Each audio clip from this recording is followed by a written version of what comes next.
Áudio 4, página 23. Vamos dar continuidade aqui à nossa leitura. A aeronave mental tem um péssimo piloto. Você teria coragem de subir num avião e fazer uma longa viagem, sabendo que o piloto não tem experiência e tem poucas horas de voo? Relaxaria se soubesse que ele desconhece os instrumentos de navegação? Dormiria se ele não tivesse habilidades de desviar de rotas turbulentas com alta concentração de nuvens e descargas elétricas? Fiz essas simples perguntas numa conferência que dei sobre a educação do século XXI para cerca de 300 coordenadores de faculdades, reitores, pós-reitores do país, que representavam um universo de mais de 100 mil alunos universitários. É óbvio que todos responderam que se sentiram completamente desconfortáveis. Muitos sequer ousariam a pisar nessa aeronave, mas concorda que embarcamos diariamente na mais complexa das aeronaves e que é comandada por um piloto frequentemente despreparado, mal equipado e mal educado e, portanto, sujeito a causar inúmeros acidentes? A aeronave é a mente humana e o piloto é o eu. Se você entrar num avião de última geração, ficará perplexo com a quantidade de instrumentos para dar apoio à navegação. Mas do que adianta ver tais instrumentos se o piloto não souber usá-los?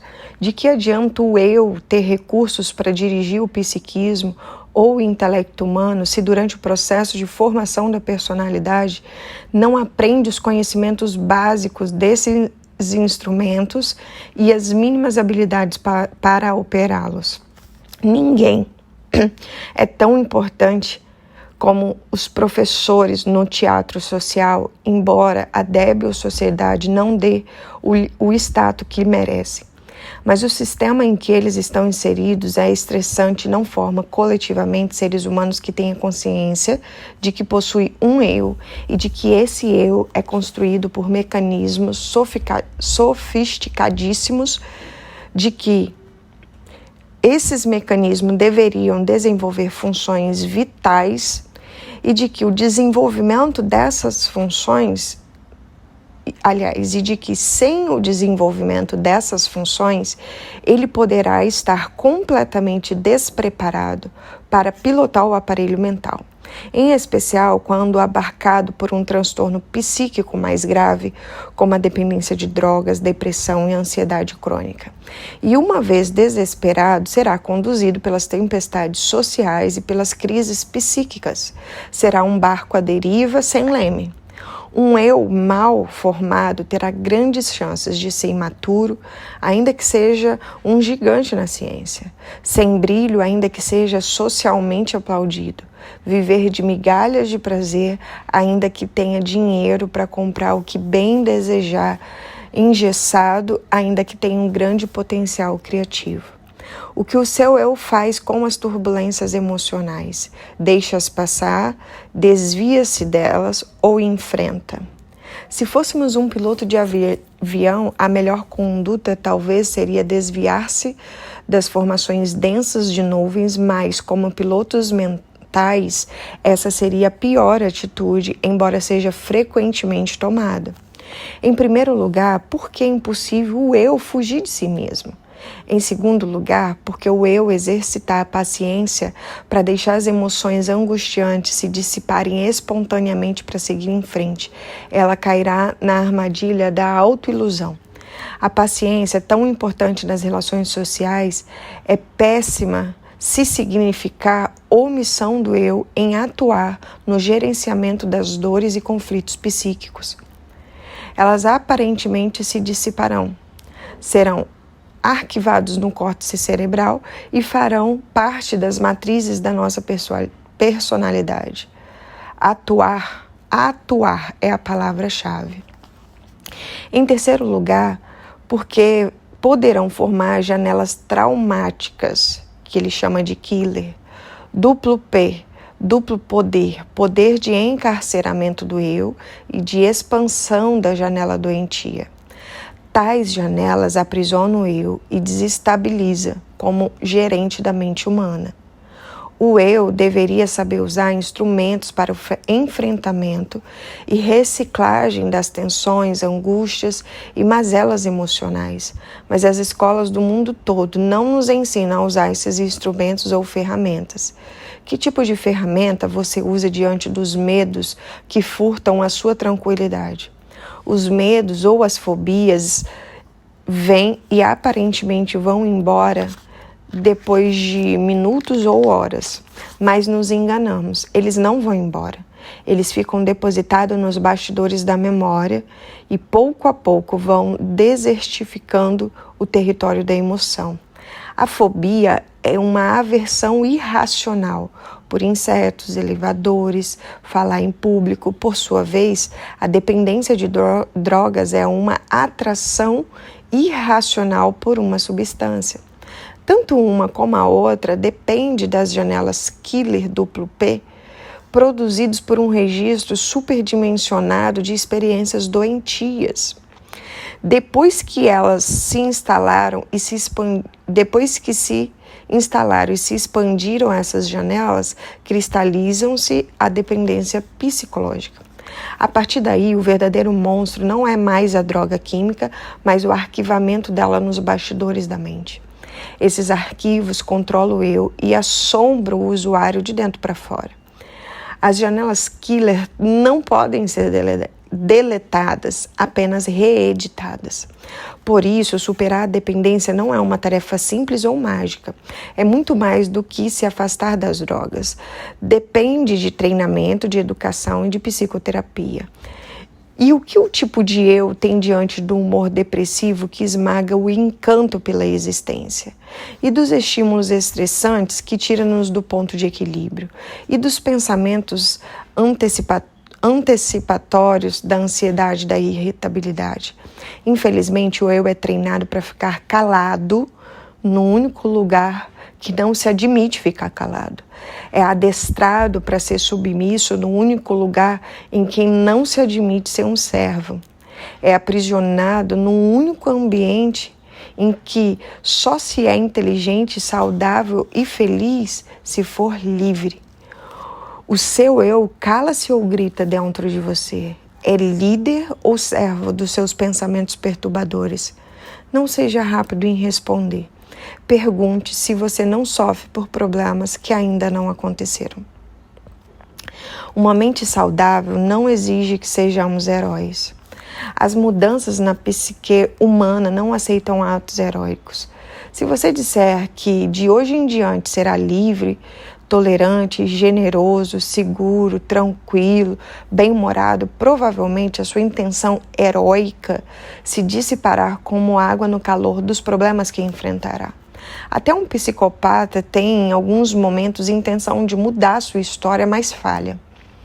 A verdadeira liberdade é um treinamento que se conquista no dia a dia, formando, como veremos, as plataformas de janelas light, que são onde são formadas essas experiências saudáveis, que alicerçam o eu como gestor de nossas mentes e como autor das nossas histórias.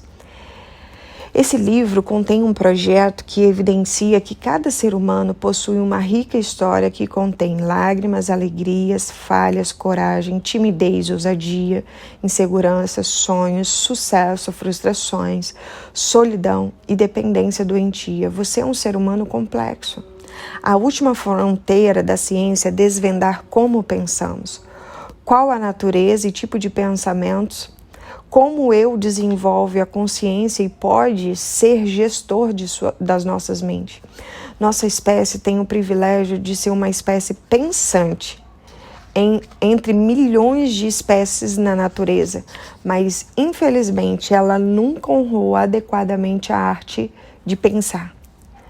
As discriminações que sempre mancharam nossa história são testemunhos evidentes de que não honramos essa fascinante arte. Infelizmente, pela falta de compreensão do espetáculo da vida e dos segredos que nos tecem como seres humanos que pensam, sempre nos dividimos.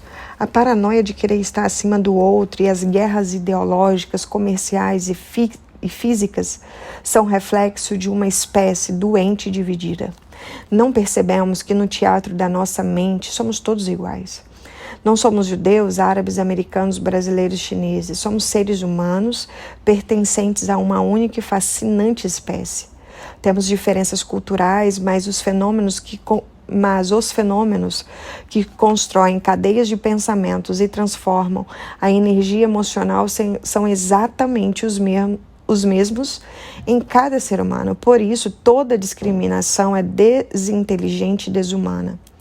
Somos todos artistas no teatro da vida. Talvez você nunca tenha ouvido falar sobre isso, mas se apaixonar pela vida e pela espécie humana são condições fundamentais para se ter alta qualidade de vida e de sabedoria. Por favor, lembre-se disto. A vida que pulsa dentro de nós, independente dos nossos erros, acertos, status e culturas, é uma joia única no teatro da existência. 2. Cada ser humano é um mundo a ser explorado, uma história a ser compreendida, um solo a ser cultivado. É uma atitude irracional valorizarmos alguns artistas de Hollywood, políticos e intelectuais e não valorizarmos na mesma estatura nossa indecifrável capacidade de pensar. Afinal de contas, somos todos grandes artistas no anfiteatro da nossa mente. Que espécie é essa em que alguns são supervalorizados e a maioria é relegada ao sol dos anônimos? Isso é uma mutilação da inteligência. Muitos podem não ter fama e status social, mas para a ciência todos somos igualmente complexos e dignos. A rainha da Inglaterra nunca teve mais valor nem mais complexidade intelectual que um miserável das ruas de Londres. Einstein e Freud não tiveram mais segredos psíquicos que um faminto do terceiro mundo, um dependente de droga ou um criminoso. Essa é uma verdade científica. Quando você lê sua memória em milésimos de segundo e escolhe, sem saber como, as informações em meio a bilhões de opções em seu inconsciente para construir uma única ideia, você está sendo um grande artista. Você crê nisso? Supervalorizar uma minoria de intelectuais artísticos, políticos e empresários pode ser tão traumático quanto discriminar. Respeitar e tomar algumas pessoas como modelo é saudável, mas supervalorizá-las bloqueia nossa inteligência e capacidade de decidir. Hitler foi supervalorizado. As consequências foram trágicas. A primeira grande ferramenta da qualidade de vida na educação da emoção é ser autor da sua própria história.